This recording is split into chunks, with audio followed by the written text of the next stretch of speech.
ಹೆಸರು ಸಹನಾ. ನಾನು 7ನೇ ತರಗತಿಯಲ್ಲಿ ಓದುತ್ತಿದ್ದೇನೆ. ನಮ್ಮ ಶಾಲೆ ಹೆಸರು ಸರ್ಕಾರಿ ಮಾದರಿಯ ಹಿರಿಯ ಪ್ರಾಥಮಿಕ ಶಾಲೆ ಹುಲಗೇರಿ. ವರ್ಷಕ್ಕೆ 100 ಪ್ರಯೋಗದಲ್ಲಿ ನಾನು ಮಾಡುತ್ತಿರುವ ಪ್ರಯೋಗ ನೀರಿನ ಪಂಪ್. ಬೇಕಾದ ಸಾಮಗ್ರಿಗಳು: ಬಲೂನು, ನೀರಿನ ಬಾಟಲಿ, ಸ್ಟ್ರಾ. ನೀರಿನ ಬಾಟಲಿಯ ಮಧ್ಯದಲ್ಲಿ ಸ್ಟ್ರಾ ಹೋಗುವ ಮೂಲಕ ಒಂದು ಸಣ್ಣ ತೂತನ್ನು ಮಾಡಿ ಸ್ಟ್ರಾವನ್ನು ಗಟ್ಟಿಗೊಳಿಸುವುದು. ಖಾಲಿ ಬಲೂನಿಗೆ ಗಾಳಿಯನ್ನು ತುಂಬಿ ಮುಚ್ಚಳದ ಜಾಗದಲ್ಲಿ ಫಿಕ್ಸ್ ಮಾಡುವುದು.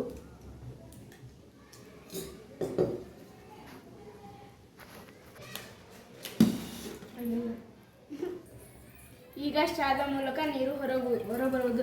ಇದರಿಂದ ನಾವು ತಿಳಿಯುವುದೇನೆಂದರೆ ನೀರಿನ ಮೇಲ್ಮೈನಲ್ಲಿ ಹೊರಗಿನ ಮತ್ತಷ್ಟು ಗಾಳಿಯು ಒಂದು ಒತ್ತಡ ಹೆಚ್ಚಾದಾಗ ಒಳಗಾಳಿಯು ನೀರನ್ನು ಸ್ಟ್ರಾದ ಮೂಲಕ ಹೊರಹಾಕುವುದು.